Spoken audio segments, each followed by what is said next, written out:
Siguiendo adelante con el metabolismo del ARN, vamos a ver en esta parte de la clase cuáles son los procesos mediante los cuales el transcripto primario, que vimos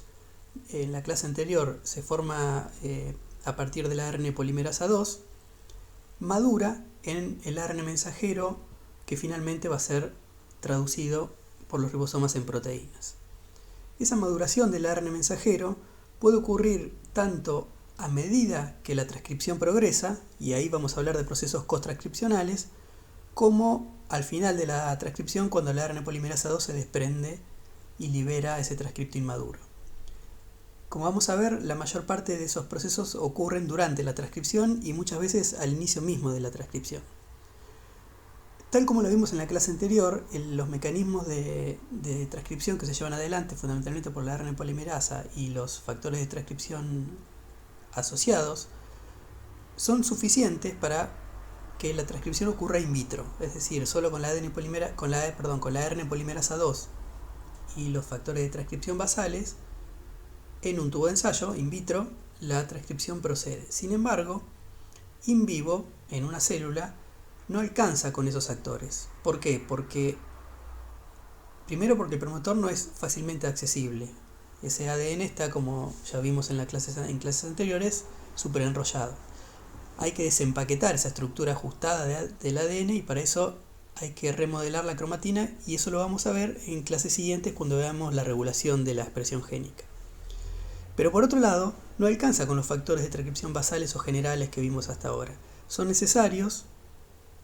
una serie bastante grande de otros factores, otras proteínas que intervienen en todo el proceso, que son los factores de transcripción específicos y que también vamos a ver en detalle cómo funcionan en la clase de regulación de la expresión génica. Cuando nos referimos a la maduración del ARN mensajero, estamos hablando de tres procesos principales que ocurren sobre los transcriptos primarios, que son la adición de la caperuza en el extremo 5', el corte y empalme, es decir, la eliminación de los intrones no codificantes para formar el transcripto donde se lea en forma directa la secuencia que va a ser traducida, y la adición de la cola de Poli A, como vimos al final de la clase anterior. La adición de la caperuza 5', que vamos a ver en detalle a continuación, ocurre ni bien inicia el proceso de transcripción. Una vez que se agregan los primeros nucleótidos y en la interfase, digámoslo así, entre la fase de inicio y la elongación de la transcripción es donde ocurre la adición de la caperuza 5'. Y es un proceso muy importante que ocurre y ahora vamos a ver por qué. El splicing propiamente dicho puede ocurrir o durante la fase de elongación, es decir, puede ser un proceso cotranscripcional, pero también puede ocurrir una vez que el transcripto primario es liberado de la ARN polimerasa 2. O sea, puede ser cotranscripcional o post-transcripcional. Mientras que, como también vimos en la clase anterior, la poliadenilación está íntimamente ligada a la terminación de la transcripción, por lo tanto es en esa etapa de la transcripción donde ocurre el proceso. En esta imagen se resume un poco lo que acabamos de ver. La adición de la caperuza en 5' lo que hace es agregar una base de guanosina modificada en el extremo 5' del transcripto, y el rol fundamental que tiene es proteger ese transcripto de la degradación, y es muy importante, como vamos a ver más adelante, en la fase de inicio de la traducción de ese mensaje. Recuerden que cuando hablamos del inicio de la transcripción mencionamos que muchas veces el proceso de transcripción ocurre en forma fallida en repetidas ocasiones hasta que la fase de inicio se estabiliza. Y ese inicio fallido, que es común en todos los procesos de transcripción en eucariotas, arroja una serie de transcriptos que son muy cortitos que tienen que ser degradados. Entonces lo que hace la caperuza en 5' es de alguna manera marcar a los transcriptos que pasaron exitosamente esa fase de inicio y que van a ser los precursores del transcripto maduro. Es una forma, entonces, al marcarla con la caperuza 5', de decir que dentro de ese núcleo, ese transcripto va a llegar a formar parte de un transcripto maduro que se va a traducir. Las enzimas que introducen estas modificaciones en 5' están asociadas al extremo CTD de la ARN polimerasa 2. Como ya vamos viendo, son una gran cantidad de proteínas las que están asociadas con el dominio CTD. Recuerden que es un dominio largo en la estructura de la RNA polimerasa 2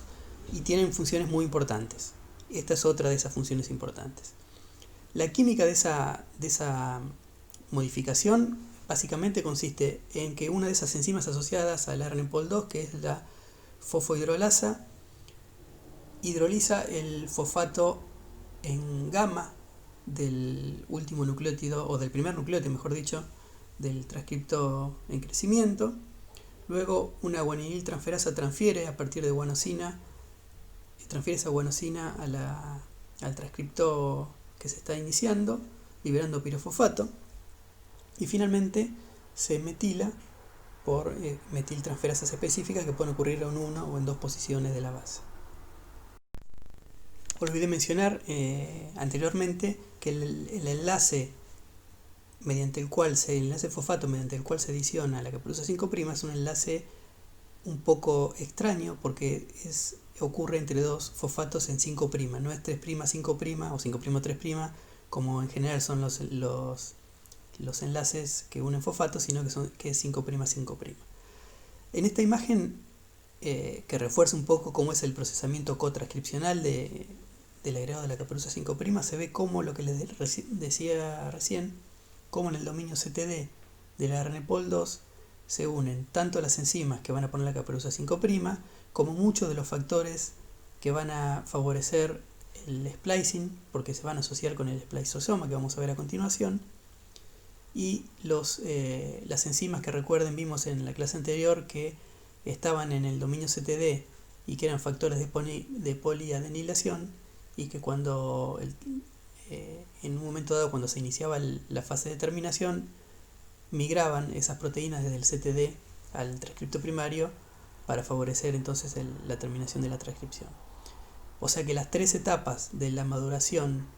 del ARN que estamos viendo ocurren o se inician por asociación de las proteínas que favorecen esos procesos al dominio CTD de la ARNPOL2. Como decíamos, la caperuza se agrega, por supuesto, antes de que se complete la síntesis. Habíamos dicho que ocurre bien temprano, en el inicio. El splicing, el corte de empalme, puede ocurrir antes o después de la terminación y la poliadenilación, un poco lo que mencionamos antes, pero en el caso de que ocurra en cualquiera de las dos etapas, siempre la caperuza 5' está asociada a proteínas que también van a participar en el corte y empalme. Y finalmente, esa caperuza 5' permanece unida al dominio CTD mientras que la transcripción transcurre, fundamentalmente por la fosforilación que ocurría en esas repeticiones de 7 aminoácidos en el dominio CTD de la RNPOL2.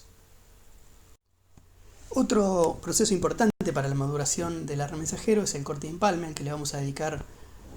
un poco más en esta clase para estudiar los diferentes mecanismos que existen en eucariotas para que este proceso ocurra. Previamente vamos a mencionar algunos o a recordar algunos conceptos que van a ser interesantes tener en mente para entender estos mecanismos. El primero de ellos es que la secuencia de los intrones en general es mucho más larga que la de los exones. En promedio los exones son de 150 pares de bases en eucariotas. En promedio, repito, hay más largos y más cortos. Mientras que los intrones son en promedio de unos 3000 pares de bases. Así que la diferencia es bastante grande. El otro concepto que tenemos que recordar es que las bacterias o mismo las organelas de los eucariotas contienen genes que muchas veces no tienen intrones, o si tienen a lo mejor un intrón, mientras que en general los eucariotas superiores tienen genes con varios intrones que hay que eliminar. Acá abrimos un paréntesis para hacer un comentario interesante que es acerca de cómo se generaron evolutivamente los intrones, porque hay dos corrientes, una de las cuales habla de que las bacterias originalmente tenían intrones en sus genes, pero que evolutivamente los perdieron como un precio a pagar para tener una duplicación rápida y mecanismos más simples de expresión génica. Mientras que la otra teoría es la contraria, dice que los intrones se incorporaron a los genes de los eucariotas como un proceso evolutivo. Y de la mano de esto, también tenemos que mencionar que una gran ventaja desde el punto de vista evolutivo es que al tener intrones y exones, mediante recombinación, y de hecho está demostrado que así ha ocurrido con varios genes, se puede dar lo que se llama la mezcla exónica, es decir, que por recombinación se intercambien pedazos de material genético que contengan exones diferentes y que pueden dar la posibilidad de crear, digamos, proteínas con funciones diferentes por este mecanismo de mezcla exónica. Bueno, cerramos el paréntesis y nos metemos en los mecanismos de corte y empalme. Vamos a ver que tenemos 4 tipos de intrones, debido a que hay 4 mecanismos en los cuales este proceso puede ocurrir. Los intrones del grupo 1 y los del grupo 2 tienen la característica de que son autocatalíticos, es decir, que no necesitan de proteínas para lograr el corte y el empalme. Directamente el ARN actúa como una ribosima en este caso. Las reacciones siempre, independientemente del mecanismo del corte y empalme, son 2 reacciones de transesterificación. Como vamos a ver en el caso de los intrones del grupo 1, lo primero que ocurre es un ataque nucleofílico de una guanosina que está en el extremo 3' del intrón, que actúa como nucleófilo y ataca al fosfato que está en el sitio de corte 5'. Recordemos que en todos los intrones se mantiene una secuencia de 2 pares de bases, tanto al inicio como al final, que son los que van a marcar los lugares donde el ARN se va a cortar. Entonces decíamos, esta primera reacción genera la ruptura del intrón, de la unión exón-intrón en el extremo 3' del exón, 5' del intrón, y el oxidrilo que está en la posición 3' del primer exón revierte la reacción y se convierte L ahora en un nucleófilo que va a atacar al fosfato en el 5' de la base consenso de que es la uridina en el extremo 5' del segundo exón. De esa manera, como ven, se libera la molécula del intrón y se genera el ARN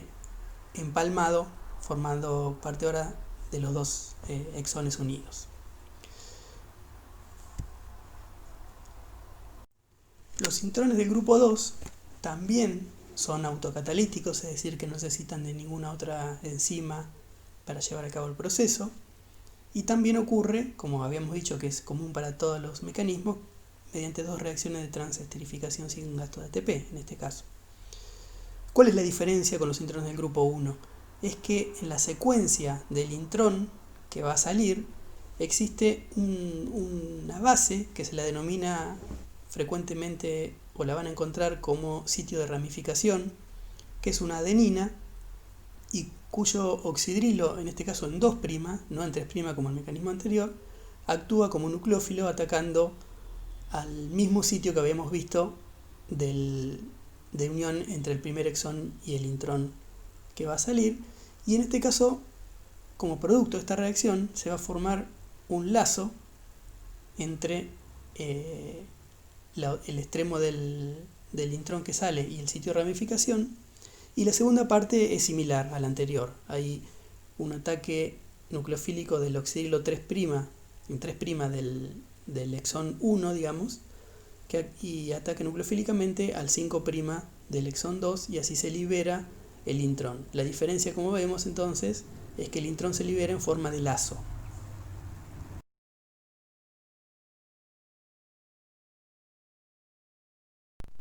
El tercero de los mecanismos de corte y empalme son los intrones del grupo 3. Es un proceso bastante más complejo que los anteriores, porque en este caso sí hacen falta proteínas y varias proteínas que se unen a varios tipos de ARNA especiales que se llaman snRNA o ARN pequeños nucleares, que son 5 específicamente, y ese complejo entre proteínas y estos ARN pequeños nucleares forman el llamado esplasiosoma, que es la estructura que va a catalizar el corte y empalme. también ocurren por dos reacciones de transesterificación sin gasto de ATP, pero sí se gasta ATP para ensamblar esa estructura compleja del esplasiosoma. Ahora vamos a ver cómo funciona paso a paso. En este caso, los intrones del grupo 3 son los más abundantes de los ARN mensajeros, son exclusivos de eucariotas y tienen la característica de que la mayoría de la secuencia de los intrones que se van a empalmar de esta manera comienzan con una secuencia GU y terminan con una secuencia AG. Esas son las secuencias que van a ser reconocidas por el esplasiosoma para cortar y empalmar en los sitios adecuados y, como vamos a ver después, no cometer errores. Evolutivamente, los intrones del grupo 3 son los, desde el punto de vista evolutivo, quiero decir, son los más avanzados porque fundamentalmente son independientes de la secuencia del intrón. Acá hay que hacer un comentario respecto a los intrones del grupo 1 y 2, y es que en general esos mecanismos de autocatalíticos de los grupos 1 y 2 se hacen exclusivamente cuando el intrón es corto, y además necesita que haya una determinada secuencia, que ese intrón conserve de alguna manera una secuencia que es la que le va a permitir, mediante interacciones entre bases de esa misma secuencia del intrón, acercar uno de los extremos al otro para que ocurran las reacciones de transesterificación. En cambio, estos del grupo 3 ocurren para catalizar splicing de intrones mucho más largos, y la ventaja es que se independizan de la secuencia de los intrones. Ya no importa la secuencia de los intrones, porque lo único que va a retener como una especie de secuencia de consenso son el inicio y el final, que van a ser los sitios que son reconocidos por el esplasiosoma. Entonces, si bien es mucho más complejo energéticamente, es más costoso, tiene la gran ventaja de que al reconocer solo las secuencias del inicio y el final, se independiza el mecanismo de cuáles son las secuencias internas del intrón. Estos ARN pequeños nucleares se van uniendo secuencialmente, y esto también asegura una especificidad para no cometer errores en cortes en los sitios, digamos, donde tiene que cortar y que no se equivoque, y es lo que también va a permitir que, como vamos a ver más adelante, permite el corte y empalme alternativo como un mecanismo de regulación de la expresión génica, pero eso es motivo de otra clase. Estos entonces ARN pequeñ'os nucleares son el U1, que se une inicialmente y reconoce el sitio GU del sitio de corte 5', al que luego se le va a unir el U6, o sea que ese sitio es reconocido en dos partes diferentes por dos tipos de RNA pequeños nucleares, U1 y U6. Luego tenemos el U2, que se une al sitio de ramificación que hablamos recién, porque este grupo 3 también tienen el sitio de ramificación dentro del intrón, eso no lo había mencionado. Este sitio es reconocido por el ARN pequeño nuclear U2. Luego tenemos el U5, que se une al otro extremo, al extremo 5', y que es el que va a acercar luego al sitio de corte 3'. El U4 va a interaccionar entre ellos, actuando de alguna manera como impidiendo que se active el sitio de corte y empalme del U6, o sea que va a estar de alguna manera como de interfase entre U5 y U6. Y finalmente, cuando este U4 se libera, el U6, que ya está bien ubicado, como decíamos, en el sitio inicial del corte 5', actúa catalizando ese corte y empalme. Vale aclarar, respecto a la tabla que mostramos antes, que lo que está mencionado como U1, U2, U4, U5 y U6 no son solo los ARN pequeños nucleares, sino el complejo ribonucleoproteico que forma con el resto de las proteínas que son las encargadas de formar el esplasiosoma. Sobre la derecha podemos ver que el esplasiosoma se ensambla con proteínas que están unidas nuevamente a la cola CT del ARN polimerasa 2. Entonces ya podemos saber ahora que el ARN polimerasa 2 contiene las proteínas que van a favorecer, a catalizar o a favorecer tanto los tres mecanismos post-transcripcionales que estamos mencionando ahora: la caperuza 5', como vimos antes, el splicing, como estamos viendo ahora, y la edición de la cola de poli A, que lo vimos en detalle en la clase anterior cuando vimos el final de la transcripción. Entonces todas esas proteínas están inicialmente unidas a la cola CTD y luego van migrando para interaccionar con otras proteínas, o en este caso con otros ácidos nucleicos, pequeños nucleares, para catalizar cada uno de los procesos posttranscripcionales o cotranscripcionales en realidad de maduración del ARN mensajero. Bueno, sobre el centro de la imagen tenemos cómo es el orden secuencial y dónde se gasta ATP específicamente. Vemos que primero la partícula U1 reconoce el sitio de GU del intrón con gasto de ATP. La partícula U2 también reconoce el sitio de ramificación. Posteriormente se une el complejo U4-U6 junto con U5, esto es lo que de alguna también con hidrólisis de ATP, esto lo que hace de alguna manera es acercar las partes que van a reaccionar. Acá hay interacciones muy importantes, tanto proteína-proteína, entre los complejos señalados en celeste, como proteína-ARN o ARN-ARN. O sea, todo tipo de interacciones se ponen en juego acá dentro del esplasiosoma para llevar adelante la reacción. Finalmente, otra molécula de ATP se usa para separar las moléculas o las partículas de U1 que ya cumplió su rol, que era reconocer el inicio del splicing, el sitio del intrón GU, y U4. Y U4, como decíamos antes, al separarse del complejo va a permitir que U6 interaccione con U2 y U5 para llevar adelante la reacción entonces de la acción catalítica de ruptura y empalme del exón correspondiente, liberando el intrón junto con el resto de las partículas. Acá se muestra de una forma muy simple un resumen de los tres tipos de corte y empalme que acabamos de ver, cuáles son los sustratos, cuáles son los productos y más o menos cómo son la secuencia de ataques nucleofílicos para que se liberen intrones ya sea lineales o en forma de lazo y los correspondientes exones empalmados. El corte de empalme del grupo 4, o de los intrones del grupo 4, tiene varias diferencias respecto a las tres que vimos antes. Primero porque está catalizado exclusivamente por proteínas que tienen actividad endonucleasa, enzimas en realidad. El intrón es cortado en ambos extremos, 5' y 3', requiere de energía en forma de ATP o de GTP y no es tan común para separar intrones de ARN mensajeros de eucariotas, pero sí está bastante más presente en la maduración de algunos ARN de transferencia de los eucariotas, y acá abajo vemos de una manera bastante también simplificada cómo es que ocurren secuencialmente esos cortes y ese empalme para formar el ARN sellado. El mecanismo de la adición de la cola de poli A en el extremo 3' lo vimos muy en detalle ya en la clase anterior cuando analizamos el mecanismo de terminación de la transcripción,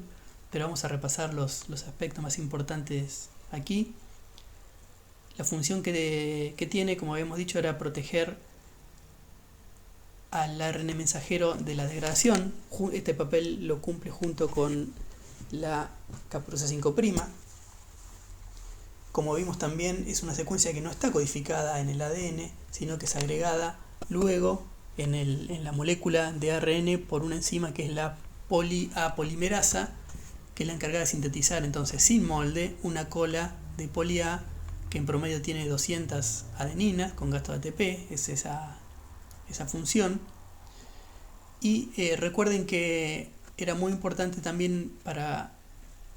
terminar la transcripción y agregar el sitio de poli-A la migración de dos proteínas específicas desde la cola de poli-A hacia la región del transcripto primario donde estaba marcada como sitio de terminación y posteriormente adición de cola de poli-A. Entonces esas primeras proteínas son las que se unen a la molécula de ARN mensajero inmaduro y son las que reclutan y de alguna manera activan a la enzima clave en este proceso, que es la poli-A polimerasa, como decíamos recién. La maduración de los ARN ribosómicos y de transferencia es un proceso bastante más simple, Son procesos bastante más simples que los de los ARN mensajeros que vimos recién. Lo vamos a ver a continuación. Comenzando por los ARN ribosómicos, vemos que la maduración ocurre en el nucleolo, donde los genes están organizados en tándem, separados por regiones espaciadoras que van a ser removidas. Un poco parecido a lo que vimos recién para los intrones, pero en este caso no va a haber empalme, sino que va a haber solo corte y remoción de esas secuencias espaciadoras. Esos genes están transcriptos por dos polimerasas que también son diferentes a la RNPOL2, que vimos en detalle hasta ahora, que, como hemos mencionado antes, son la RNPOL1, que va a transcribir el precursor grande, llamado, como vemos a la izquierda, prerribosoma 90S, que contiene la secuencia del ribosómico 18S, 5,8S y 28S. Luego este gran precursor va a ser procesado por ribosimas pequeñas del nucleolo, que hay que diferenciarlas de los complejos ARN pequeños del núcleo que vimos recién. Estos se denominan ARN-SNO, que lo que hacen es modificar las bases fundamentalmente por metilación y formación de pseudouridina. Es lo que se ve como pequeñas rayitas de colores bajo los ARN mensajeros que están marcados en verde. Estas modificaciones por este grupo de ribosimas también incluye los cortes y eliminación de esas secuencias espaciadoras. El primer corte genera dos grupos. El primero es el pre-40S, que luego va a eliminar esas secuencias espaciadoras para formar el ARN ribosómico 18S, que se va a empaquetar en la subunidad menor del ribosoma, mientras que la otra subunidad, la pre-60S, en realidad va a eliminar las secuencias espaciadoras por estas ribosimas, catalizadas por estas ribosimas, para formar las unidades 5,8S y 28S, que se va a empaquetar la subunidad grande junto con la subunidad 5S, que a diferencia de todas las anteriores es transcripta por la RN polimerasa 3 y procesada de una manera bastante similar a los ARN de transferencia, que también son transcriptos por esta polimerasa, que vamos a ver ahora a continuación. Respecto a la maduración de los ARN de transferencia, podemos decir que ocurre en el núcleo, catalizada por dos tipos de nucleasas, endo y exonucleasas. Hay varios ejemplos de estas enzimas que procesan los extremos 5' y 3' del transcripto primario, en este caso RNasa P y RNasa D. Luego actúan las enzimas ARNT nucleotidil transferasa, que adicionan bases específicamente en el extremo 3' de la famosa secuencia importante para su función, que vamos a ver después, 5' CCA 3' en el extremo 3', y después ocurren las demás modificaciones de las bases que son tan características de la estructura de estos ARN de transferencia, que son metilaciones, desaminaciones, etc.,